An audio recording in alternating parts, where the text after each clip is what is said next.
Welcome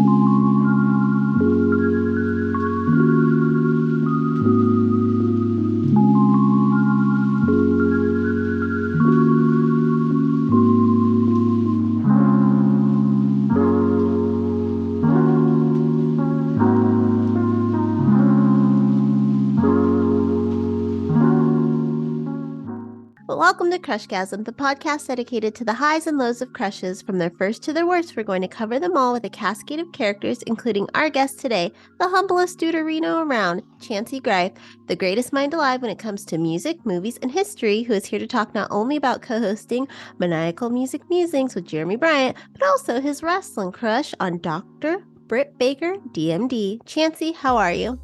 I'm shocked. I'm shooketh. That's the best introduction I've ever had. Anywhere. I've been called so many things. Never once have I ever been called any of the things you just called me. That's awesome. My goal is to write speeches or obituaries. You know what? I think you did both. That's acceptable in both categories on my front. I'm doing great. I'm super stoked to be on the show. I've been excited ever since I first heard about it.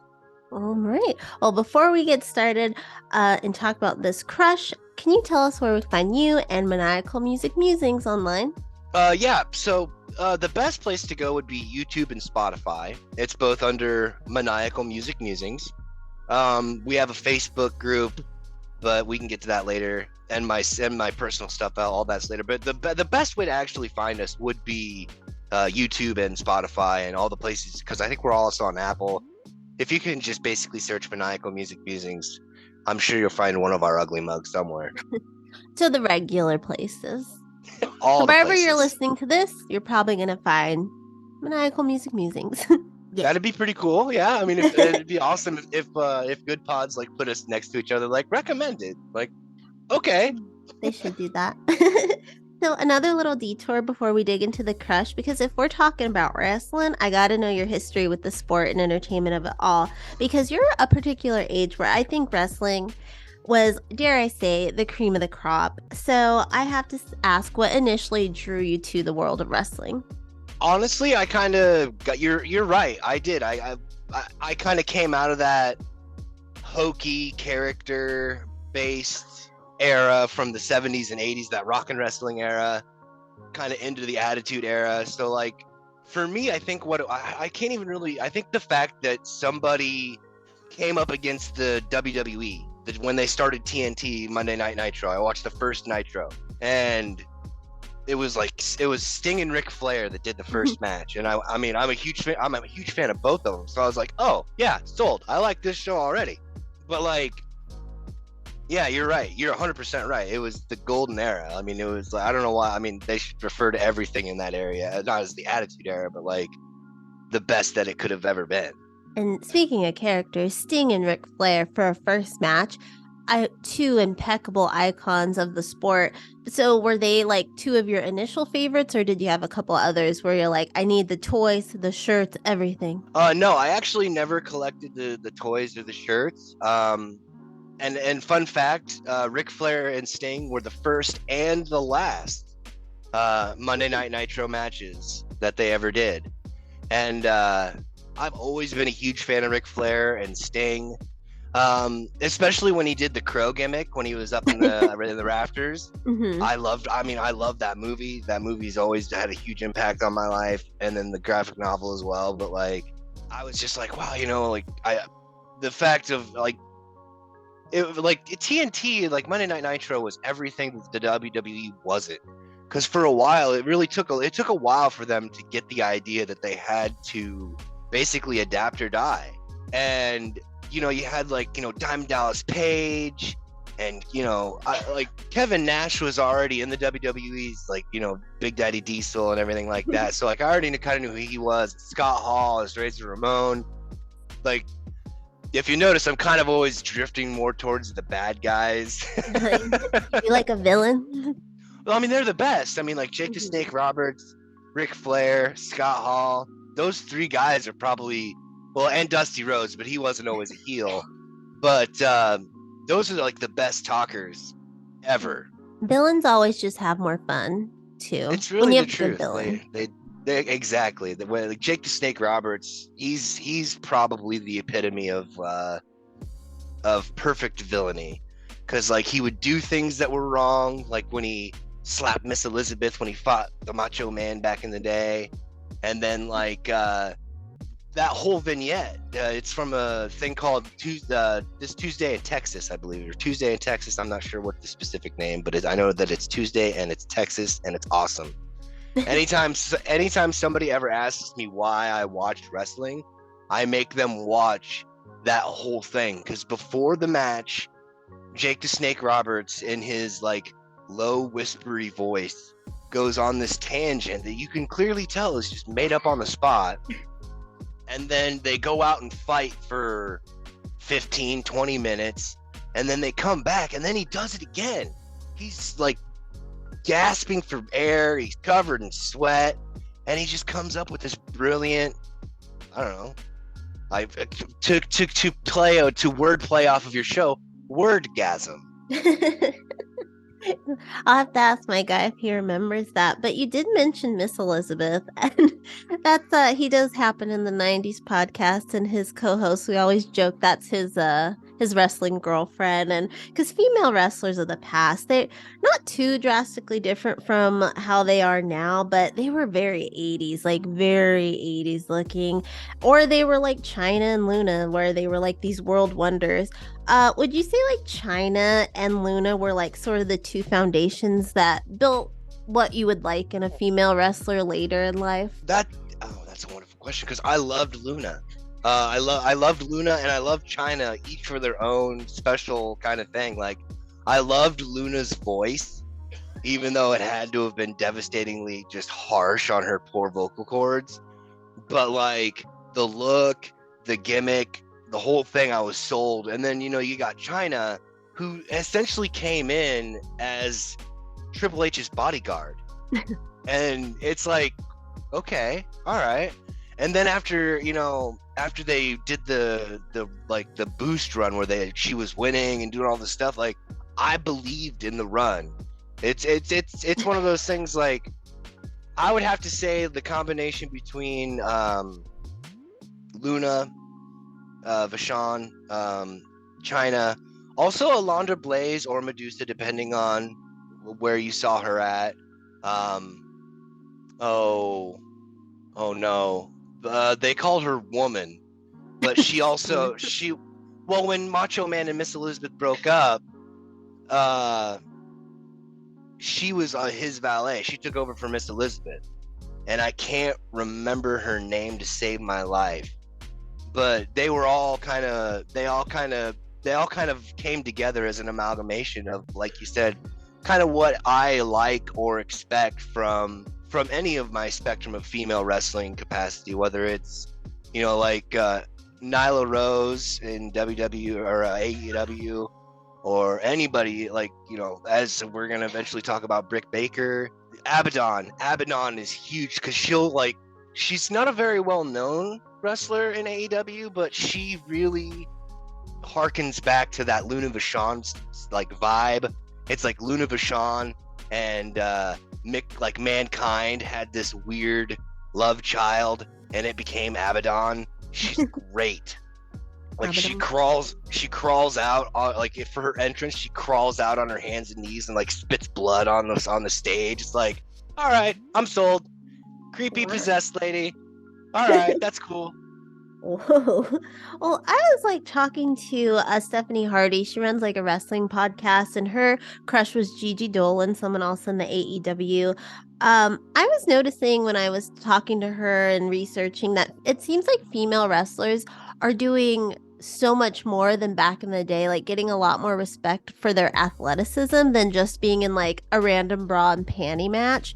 What do you think has been part of that evolution to have people like Abaddon, I'm sorry, and Dr. Britt Baker your crush? Honestly, I really think it's more just passage of time and changing of the guard. There really, if you want my honest opinion, there's no difference between, I mean, I shouldn't say that there's no difference. There's clearly an obvious difference because of the exposure that they're getting. But like, you could have absolutely put China and Luna in the same kind of a match that you'd have like Becky Lynch and Charlotte Flair in. Mm-hmm. Granted, Becky Lynch and Charlotte Flair have had more time for training and all that other extra stuff, but like Luna Vachon was absolutely trained. Like she was 100% solid, and she could have even with Chyna's limited experience when she first came in, they could have had a great match together. They just wouldn't put them on TV. They just wouldn't do it. And then, like you said, they were all those bra and panty matches, and Very memorable with the Stacy Keeblers, the Trish Stratuses, the Litas. yeah, My personal favorite Sable. because I'm a Team Extreme all day. Always Oh Jeff yeah, Hardy. nice. Yeah. Oh yeah, nice. For sure. I love Jeff Hardy too, for sure. And then Lita, yeah, I forgot about the whole Lita, that whole the same thing with Chyna and Stephanie McMahon and Triple H, like Mhm. all that drama that got brought from backstage into the show is like, oh wait, this is actually a thing. Like I thought this was part of the show, guys. Like we're not supposed to do this. A lot of drama. We gotta have the drama, but we're gonna get to Dr. Britt Baker now because again, part of the AEW. What made her stand out so early for you? Because she signed in 2019, I think the same time that league sort of kickstarted. Yeah, she was one of the first signups for the company. Yeah, that is correct. Honestly, it's gonna be weird, but the fact that she was actually a dentist, like Do you that like dentists? oh, it's not so much that I like dentists and stuff like that, but the fact that because okay, well, we got a wrestler who's a dentist. The immediate thought for any wrestling fan is Isaac Yankem, the guy who ended up playing Kane in WWE. It was a gimmick, so like he wasn't actually a dentist. But the thing is like, okay, well, Britt Baker's a real dentist with an actual practice, and it's like the first time I ever saw her, I was thinking to myself, I was like, if somebody chips a tooth back there, you think she's got like a little kid that just kind of fix somebody up real quick, after the match? Like, huh? I thought that was kind of neat. She's handing out cards like, I can do your crowns, I can do your fillings. Yeah. Right? Oh no, like just actually set up shop in the back. I mean, make some money on the side if you went to school for it.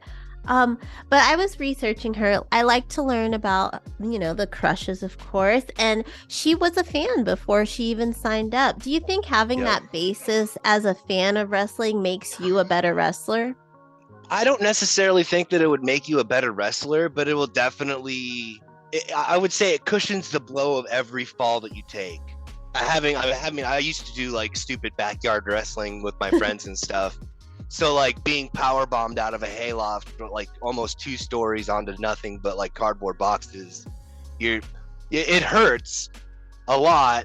But then you're like, man, this is so awesome! I can't believe we just pulled that off. And then so like, I absolutely see how being a fan could help in that respect. But I don't necessarily think that. I mean, you have to actually have the talent, and a lot of people think it's just like it's just some passe. Oh, they're not ready to fake fight. Blah blah blah blah blah. I mean, I actually just watched the documentary about the Macho Man last night, and they discussed about his epic match with Ricky Steamboat. And Ricky Steamboat and Macho Man spent a long time memorizing 160 steps Oh my for god. for the entire match. And if you go back and actually look at the match, like they actually did it on the documentary, it's like they did the first like 10 or 12 moves is like 1, 2, 3. So you can watch it unfold as it's going on. It's like, oh my goodness, like this is insane. This is epic. It's poetry in motion is the best way that I always like to describe it, especially when it's done right. Did they say how long they worked on it? It was over 100 and some moves. That's a lot. Yeah, they had a little bit of time because they didn't actually do a televised match between Steamboat and Macho Man until WrestleMania 3, which is when they did that match. Mhm. And so yeah, I mean they had, I'd say probably at least a month or more to kind of get it together, knowing what they were going to be doing, putting it all together for planning and everything like that. Because I mean, the main event was supposed to be Hogan and on Andre the Giant, but Savage and Steamboat stole the show. They said, nah, it's going to be our show. So back to Britt Baker, when I was researching, she actually balanced dental school with her wrestling career. She was like driving a couple hours from dental school to go practice and train and everything. As someone who is like obviously a lover of knowledge when it comes to music and history and everything, do you think like her dedication to her education like maybe strengthened your crush on her? Because you already like the fact that she was a real dentist, but do you think it's that like that educational side of her? That's, you know what? That's a whole thing I never even took into consideration. But yeah, I would absolutely agree with you. Yeah, about 100%. You know, being an intelligent person would definitely help her to not only be able to get through dental school, but also, because I mean, it's not to say that she didn't have to activate certain parts of her brain during wrestling school, because a lot of that's like muscle memory and stuff like that. It's almost kind of like the total package educational experience, if you will. She goes to school for the dental stuff and then does the whole mental exercises, and then she goes and does the wrestling practice and the training, and then gets the body to do the muscle memory stuff, and the balancing of the body and the brain. Totally, I totally like that element that you brought into there, because I never even thought about that. But yeah, absolutely, 110% agree.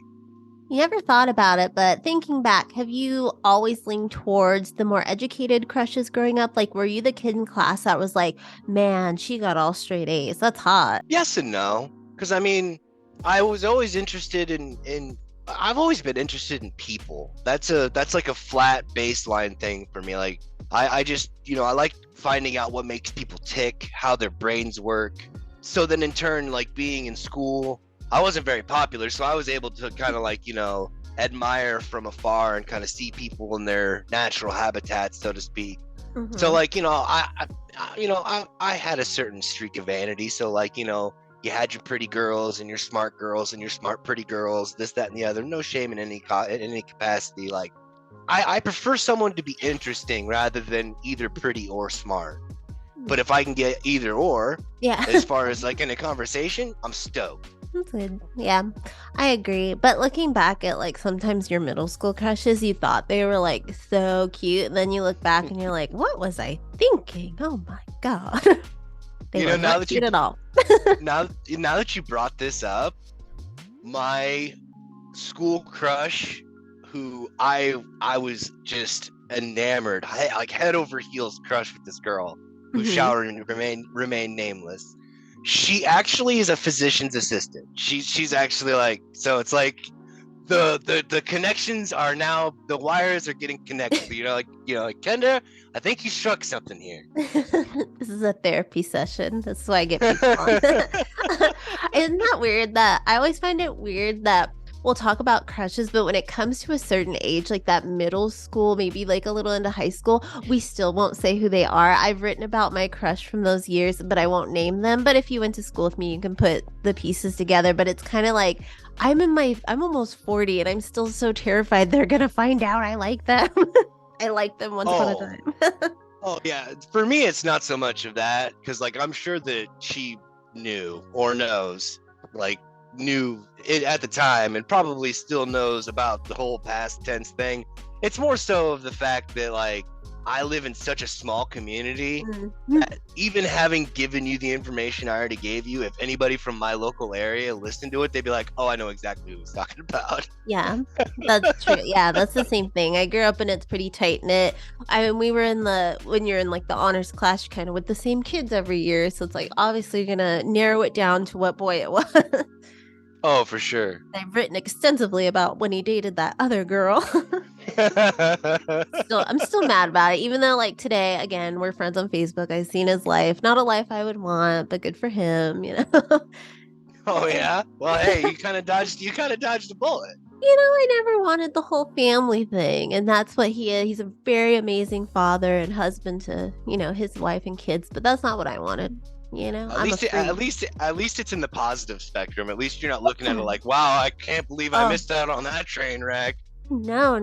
I think all the guys I went to school with and grew up with, all pretty amazing adults now, just not for me. I'm glad they found their person, all their people though. That's awesome. See, that's what I like about you, Kendra. You're pretty awesome. Thank you. And also awesome, we're going to go back to Dr. Baker. She has this Hey, man. degree in dentistry, and it's definitely part of her persona. She has the signature move, lockjaw. But have you ever wondered, like, what other sort of dental things she could throw into the mix? Well, I mean, she pulled somebody's tooth out during a match. Jesus, like with her hands? Well, I mean, she had the gloves on when she does the lockjaw. I'm not 100% sure if it's a gimmick or if it was like a full work, but for all intents and purposes, like if she novocained her up and everything, and partially like pulled out a tooth that was bad and needed to come out, they could have totally took advantage of the situation and been like, okay, so I got this like this, but like I got a really cool idea for our match later on tonight. I'm gonna pull this thing to where it's pretty much loose, and it just needs to come out, and then whatever needs to get taken out when we're done, we can do it in the back. I got it all set up. And then yeah, she does the lockjaw, and all of a sudden, just like there's blood, and then she pulls out this little white thing, and like, oh my god, she pulled out her tooth. I was like, even as a grown man, I was like, oh my god, she really pulled out her tooth. I don't know if it's true or not, but it hook, line, and sinker.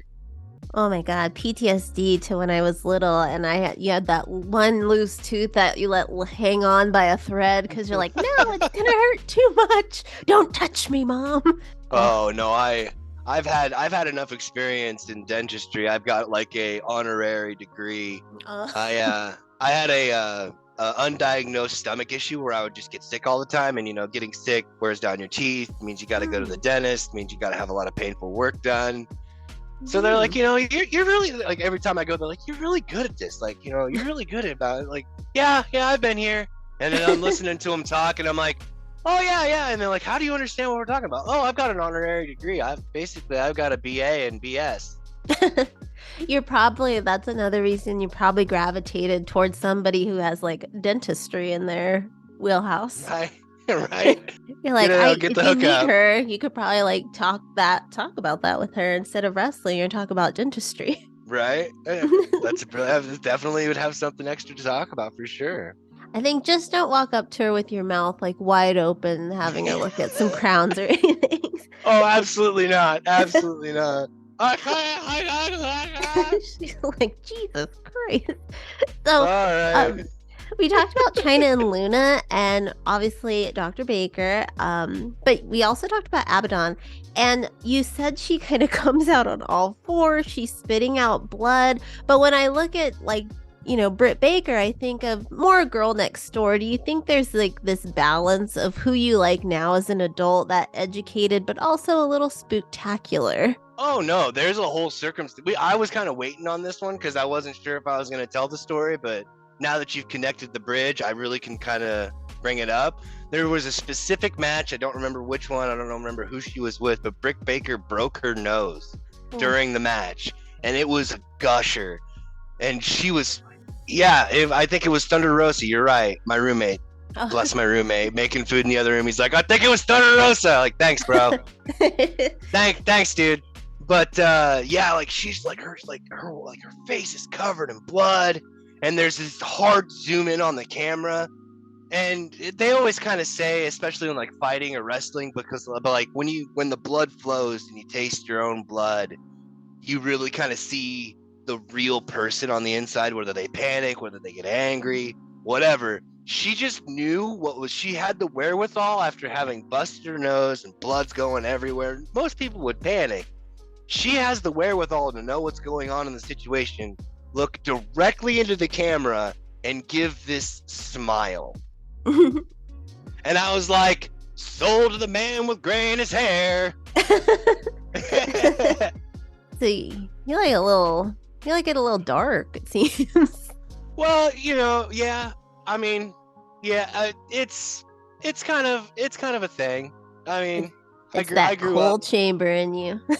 It really is. It's cold chamber and all the scary movies. Like I grew up, that's my whole upbringing, is growing up and watching scary movies way, way, way before you're supposed to, and all that other stuff. So I've always had that, and I've always had this really dark sense of humor. Also extremely facetious. Just things I shouldn't laugh at, I have to try very hard. Or like anytime in a movie or a TV show, when somebody starts to cry, I laugh.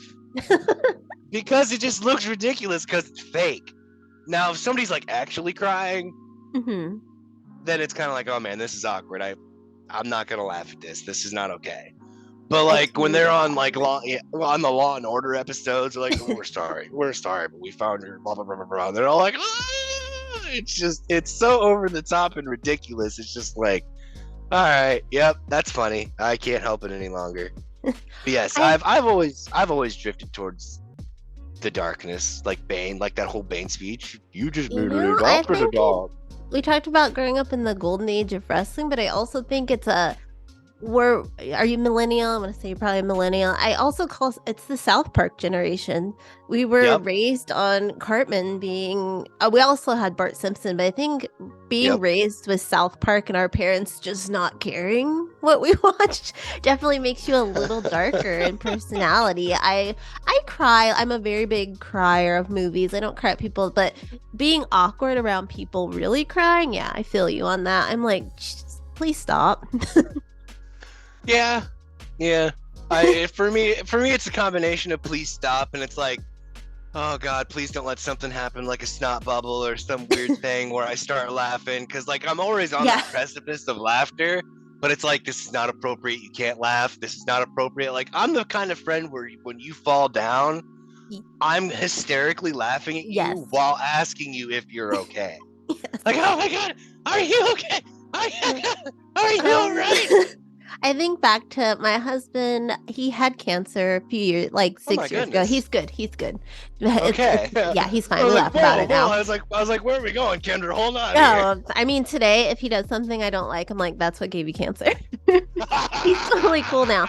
But we were in the hospital. He had to have a stem cell transplant. We're there, and his sister came out from Virginia. We're still in California, and we're like, we cried a few times. You know, we're kind of like, we Yeah. cry and we get it over with. We're done. So we've had our cries, and his sister's there, and she just has this big breakdown in front of one of the nurses. And me and my husband, we were just looking at each other like, this is so awkward. And it's like, we don't think it's sad anymore. We're just trying to get through it. And she's like bawling, and we're just sitting there like, please make it step.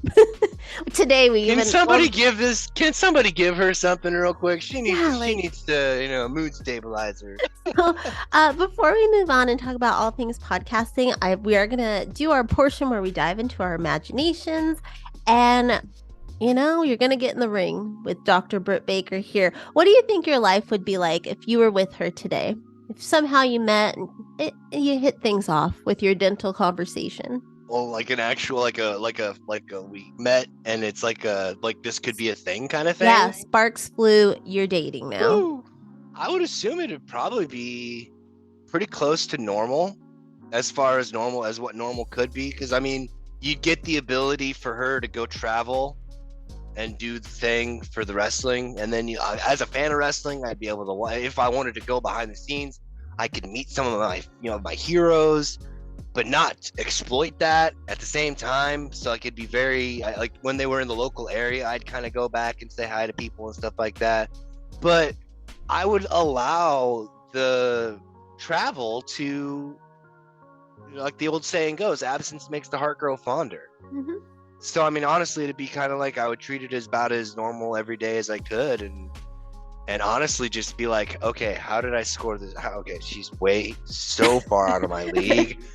I would be doing trigonometry, trying to figure out how did I do this? The famous gif of the math floating around the head. Right, that's me for sure. Just sitting there, just like, okay, hold on, how did I pull this off? So that way I can do it every day. I would be the same way if I got my celebrity crush. Would be like, oh God, how am I gonna fuck this up? I'm gonna fuck this up. He's gonna hate me. Yep. Because like you said, a villain, my crush is Homelander from The Boys. No, it is not. Are you serious? Yes, that is my number one at the moment. Oh no. And I defend him. I'm a Homelander apologist. Oh my goodness.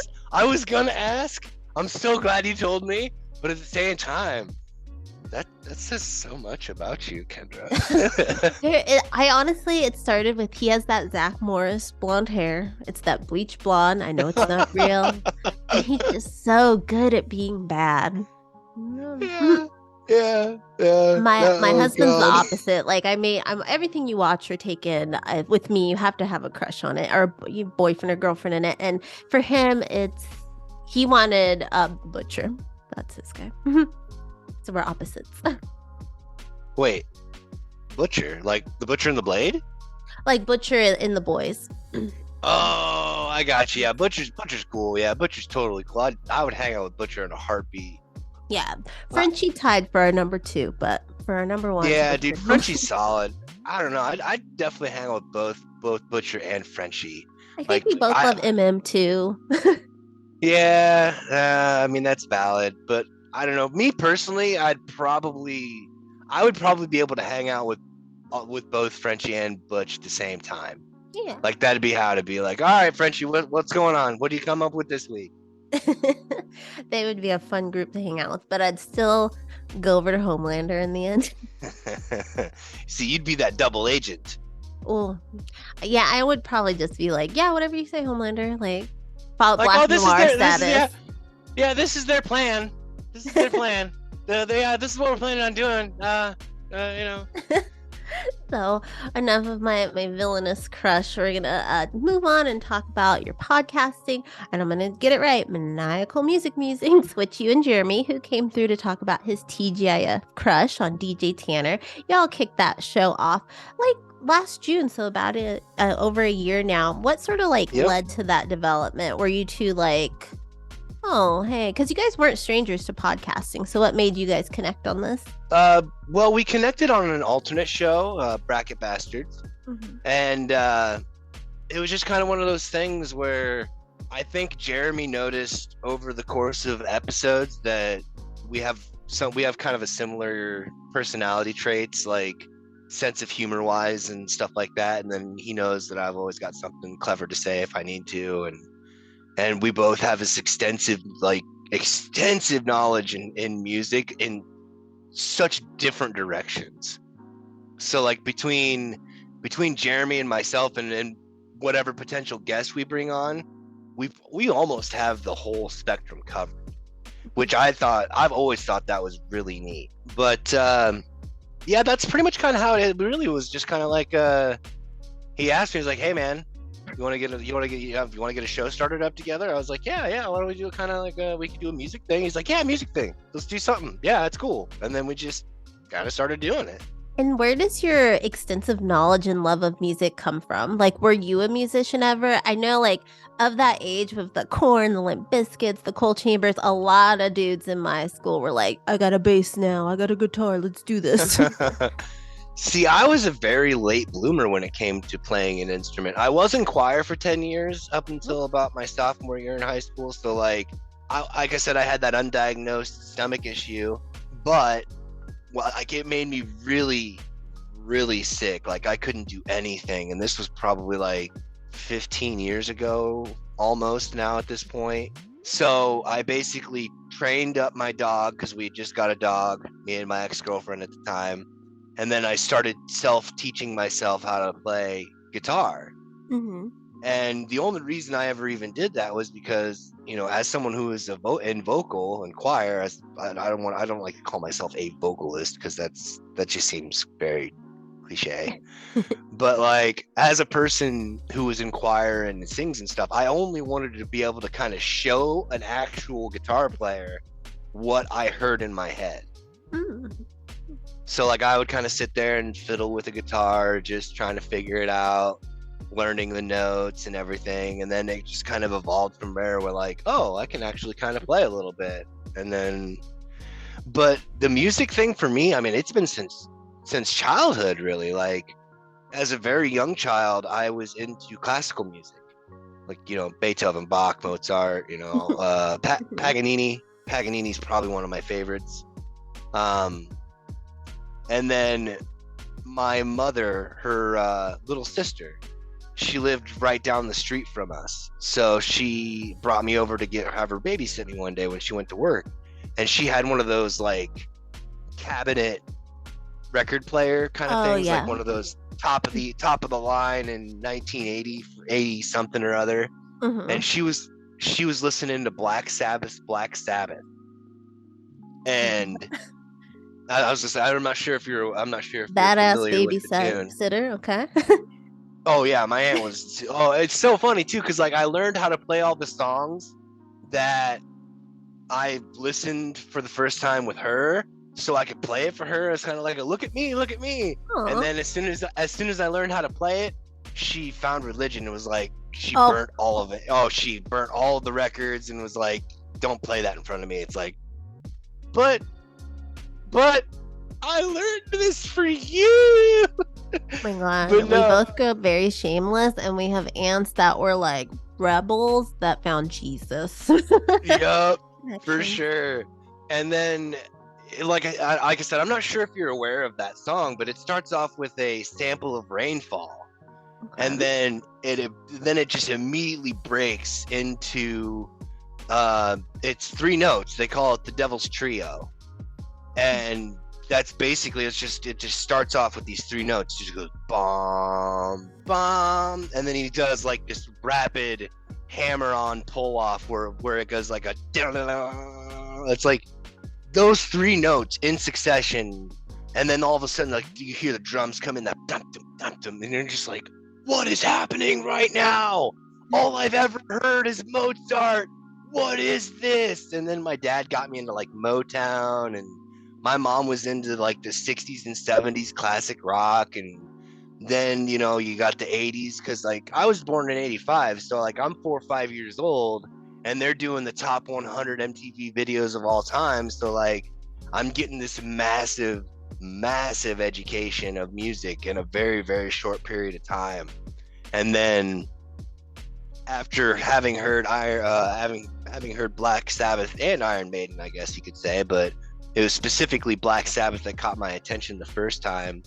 It took quite a while for me to be able to find the like better, like not so much better metal, but like more metal. Like everything else always just kind of felt like a rock and roll vibe or a hair metal vibe from the 80s. You mentioned being a kid and watching those videos, the countdowns, and I grew up loving VH1, and I think that's why I love older music, because they would, teach you about the 70s, 80s, and the 60s. And now kids today, they don't have that. They don't have VH1. They don't really have MTV's just reality TV now. Do you think Right. eventually, do you think kids even care about what came before now? Because I know our generation did. It's because we just didn't have internet. It's kind of their entertainment. Now they could just kind of ignore the past. Do you think that's something like we're gonna lose that classic music because kids just don't need to care about it? That is a valid fear that I have, because I mean, there's always that stereotypical photo of one of the Kardashians just ironically wearing a Slayer shirt. Yeah. They have no knowledge of what it is. They just thought it looked cool, so they put it on. Mm-hmm. So, like, I mean, I absolutely worry about that, because we're getting to that time period where a lot of like Eddie Van Halen having passed away, like it was like a year or two or so ago.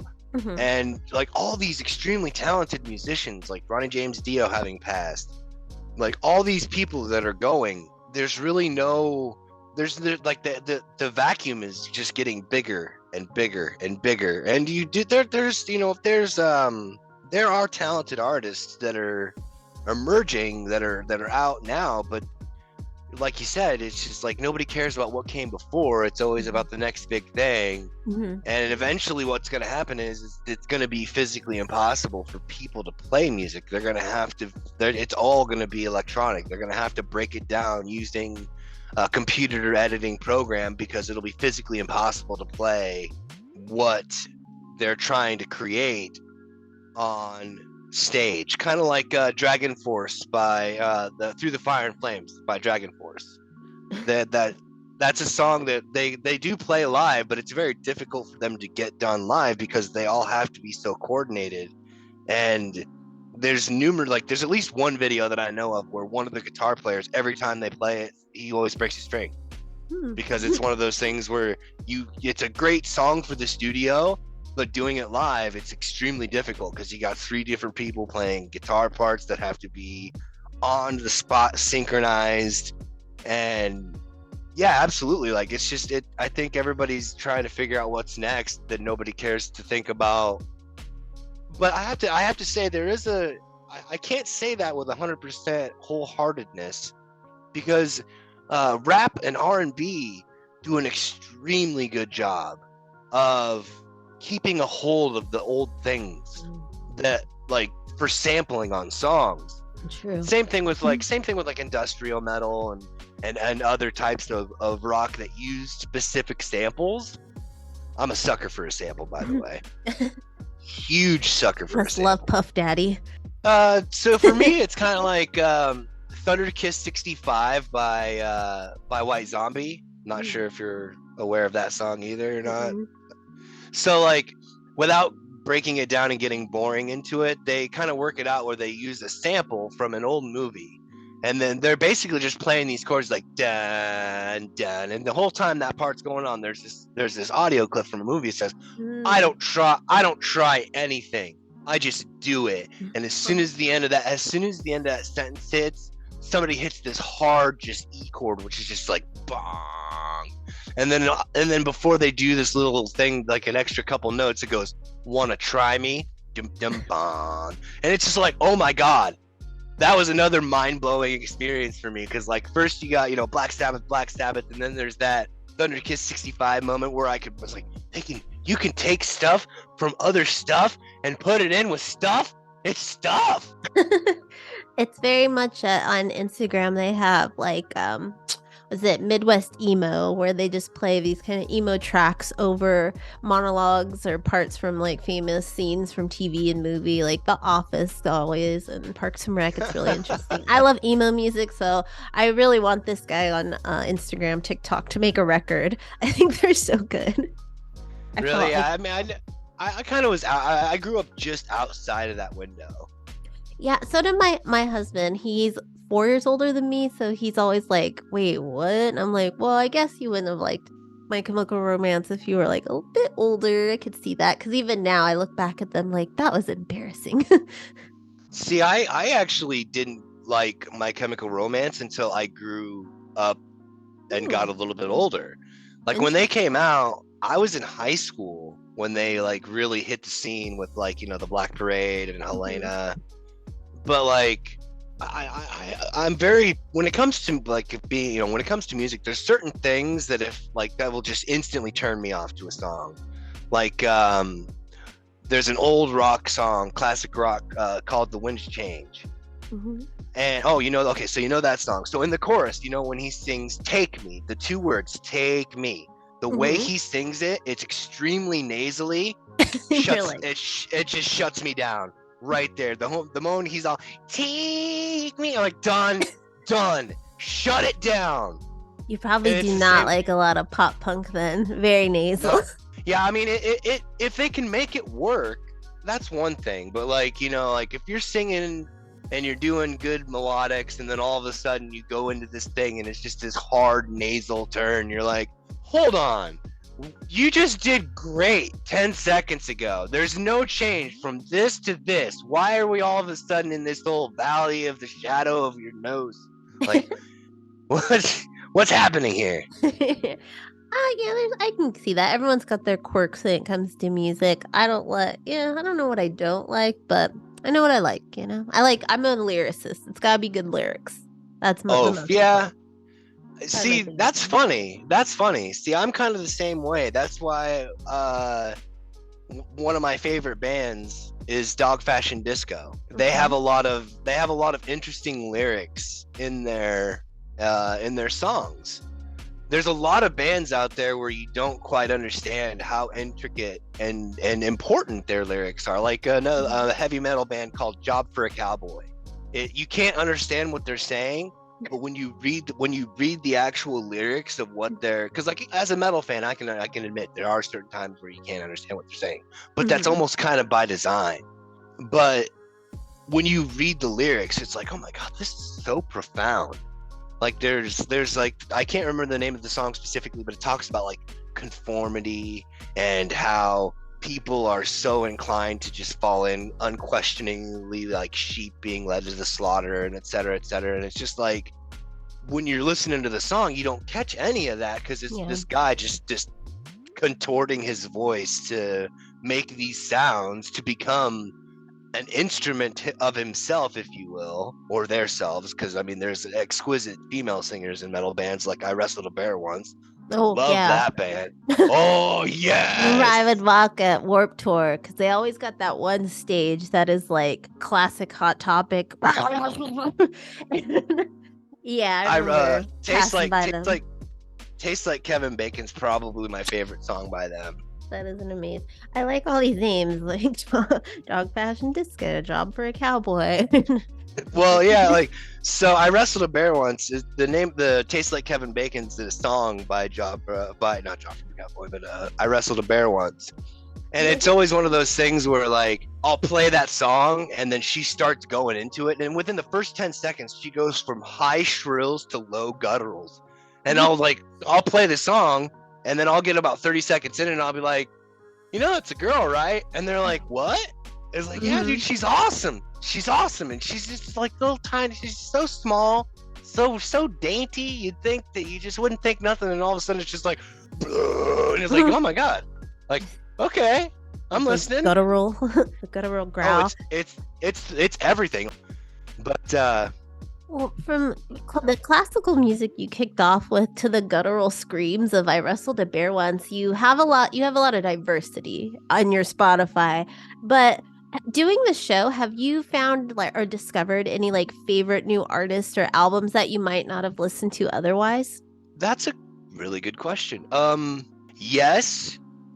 But it was music created by the guest. Oh. And without being able to go to my list to actually, I want to say his name was, he's going to have to, I'm so sorry, dude, if you listen to this. He's from Germany. I want to say his name's Phil, but it's spelled very special. Not a normal way of spelling. I'm probably butchering it. Probably got it wrong. Super sorry, dude. I'm into your music and you're an awesome conversationalist, but we met one time. So I'm I'm sorry. Come back on the show and just let me have it. My name is Chancy and I butchered a name. All right, get used to it. I grew up with it. Hey, we're all human. But hey, he got a shout out, Bill. Yeah, Germany. For sure. It's solid, dude. It is solid. And it's solid, almost classic rock style, but modern. He does really good stuff. I will absolutely send you something as far as his name for you to look it up through Spotify or YouTube Music, but it's definitely really good. Now, as far as established artists or anything of that nature, where somebody's brought something that I would that I hadn't heard, but then would be oh, I'm totally into.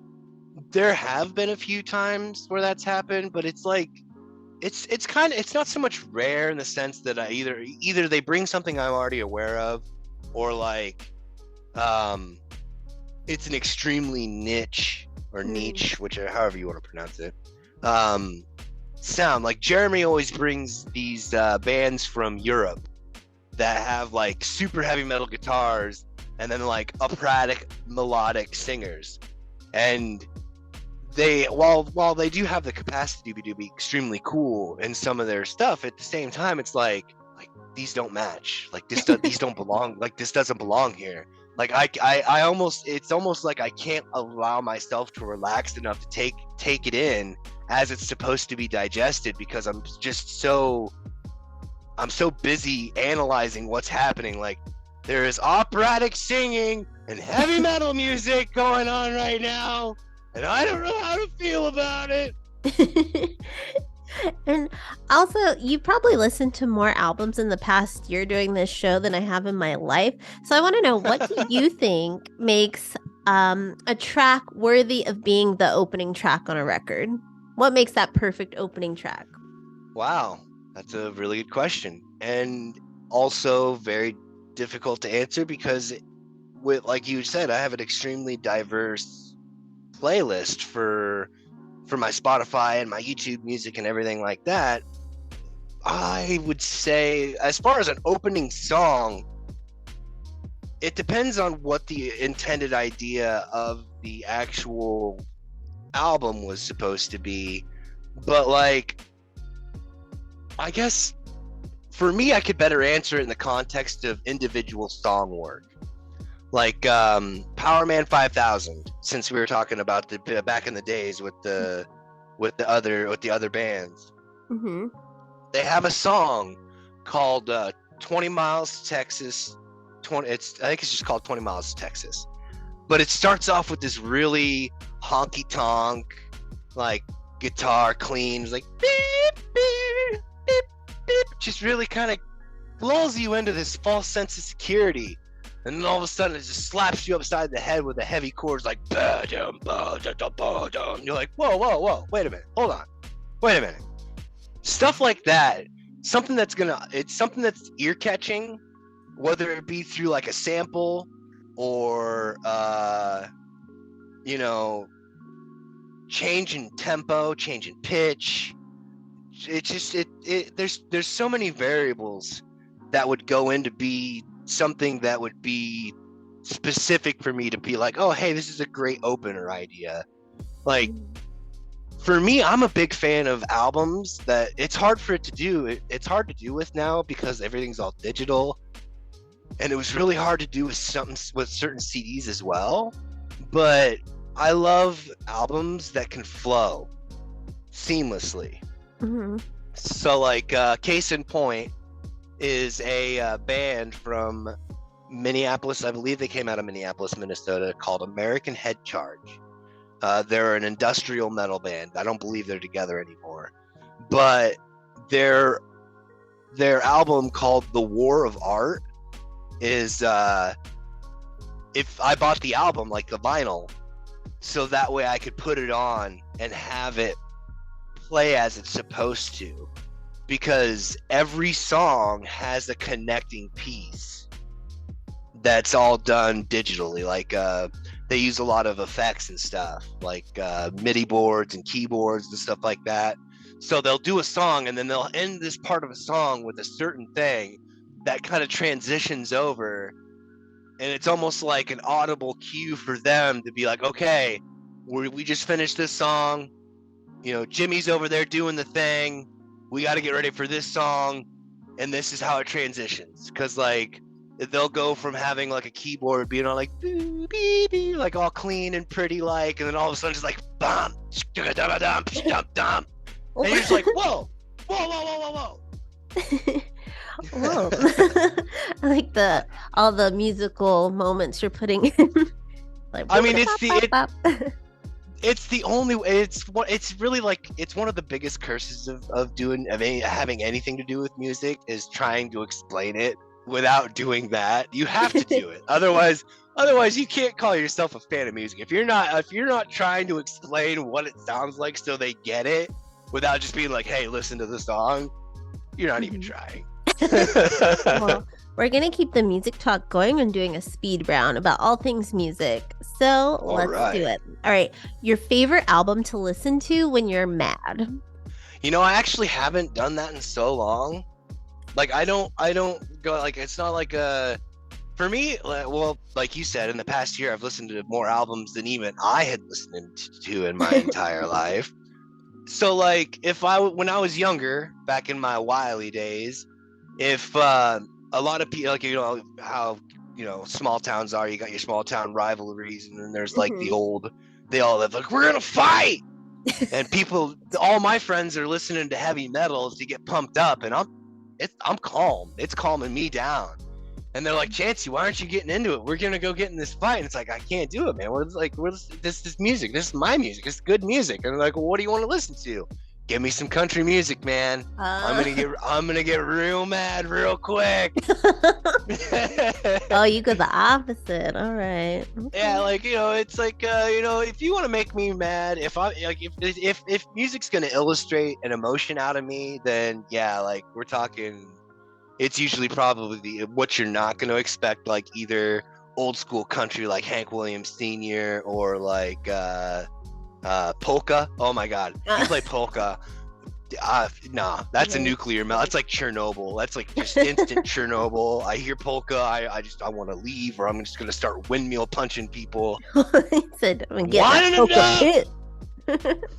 All right. So polka or country. All right. So on the flip side, what song do you find like relaxing? Like if you had to do a relaxing chancy playlist, what song's at number one? Nutshell by Alice in Chains. All right. And what, on the flip side, what is like a cover art? What album art do you think is like the most iconic? Wow. You would ask the metal guy what album art I found to be iconic. I would be morally remiss if I didn't mention, like, Iron Maiden's The Number of the Beast. Honestly, almost any album cover by Iron Maiden, because they did such a good job with the intricate drawings and all the artwork for it. That was pretty cool. So like, I'm gonna say Cannibal Corpse. Tomb of the I think it's called Tomb of the Entombed. Can't remember the name of the album off of my head. Sorry guys, I'm a terrible fan, I know. But like, it's like, for me, it's one of those things where, like, when there was a time where you could only base your judgment on what you were gonna get based on the cover art, that was what I gravitated towards. Like, Slayer's Raining Blood, stuff by Cannibal Corpse, or Death. Death was huge to me. Like I said, Iron Maiden, Dog Fashion Disco had some pretty cool artwork. As far as like their album Adultery, they did this like comic book Pulp Fiction style cover art, which I found to be quite interesting. And then you listen to the actual album and it's like, wow, this actually almost kind of ties in a little bit. So all the metal albums, but we're talking all things metal. But I gotta know, do you have a favorite Disney song? A lot. I'm gonna need a minute to think about it, because it's been a while. I mean, I used to watch Disney movies with my mom all the time, like all the old school ones.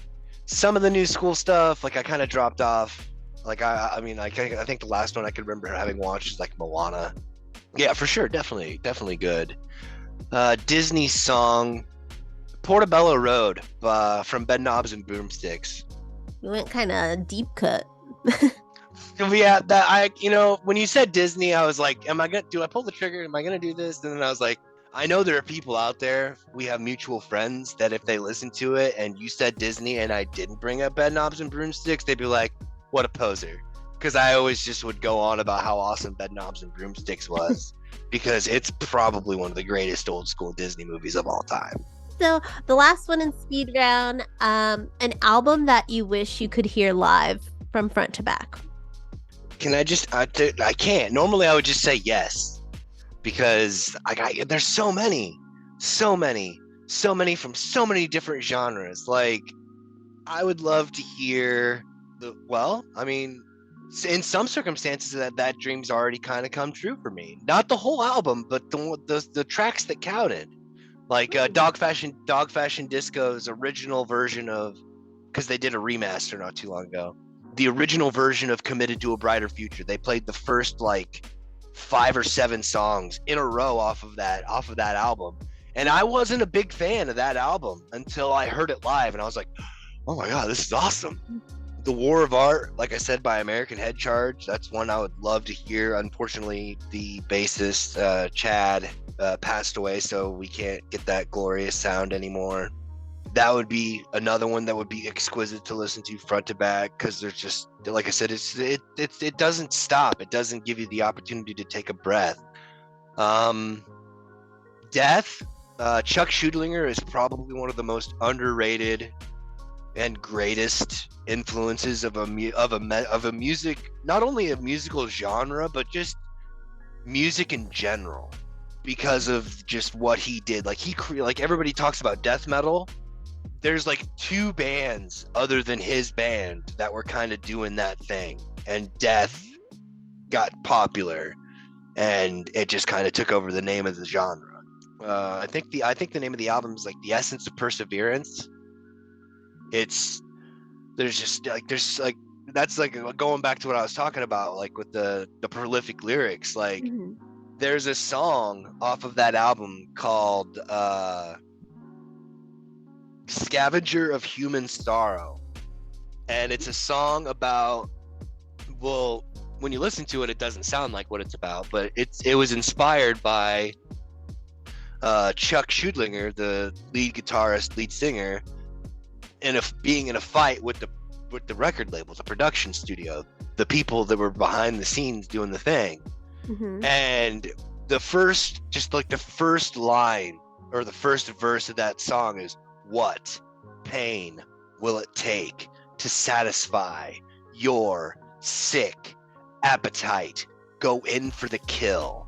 Like, and then, but like at the same time, you got like all this, like you got the combination of the instruments, and then he's one of those rare people who can do that metal sound where you can clearly understand everything that he's saying.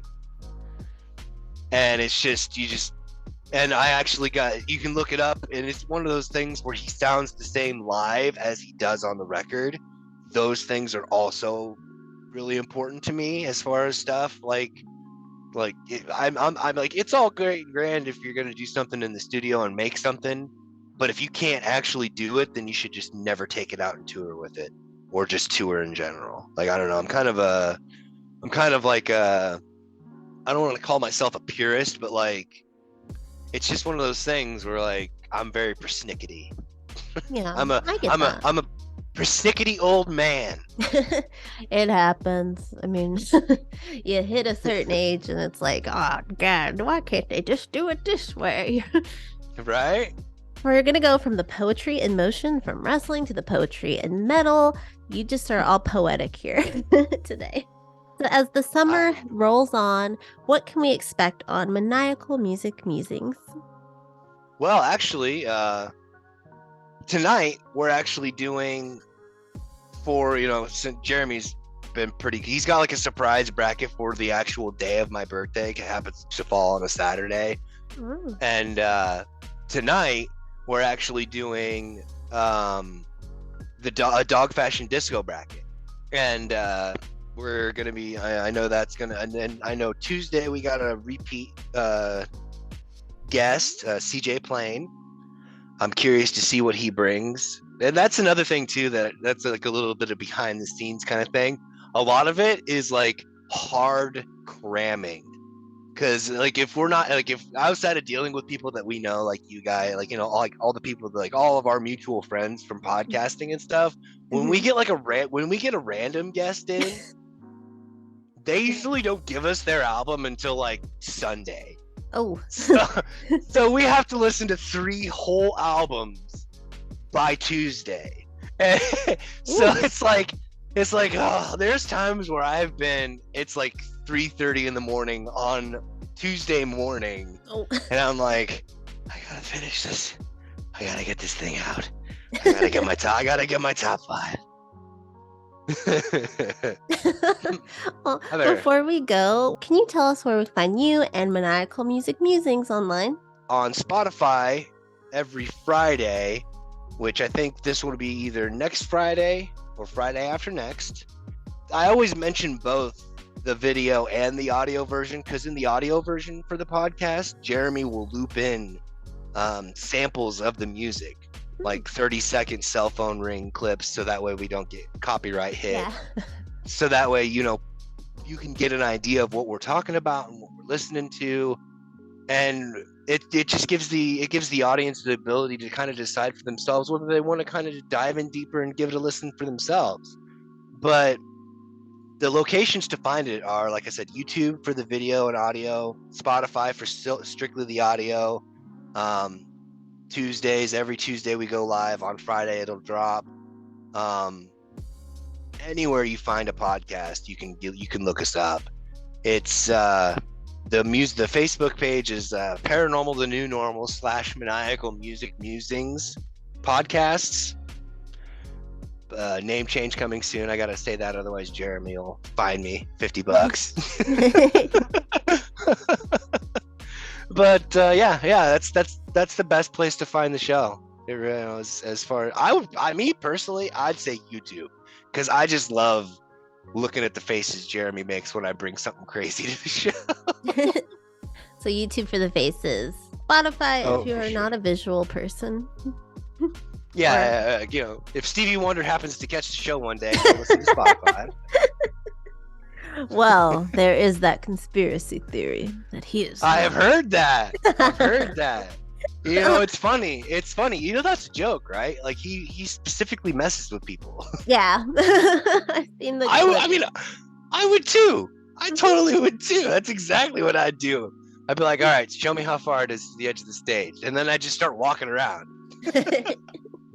Well, Chancy, thank you so much for taking the time to talk to me today about so much music and your wrestling crush. And everyone, you can find all that information below. And until next time, as always, keep crushing it.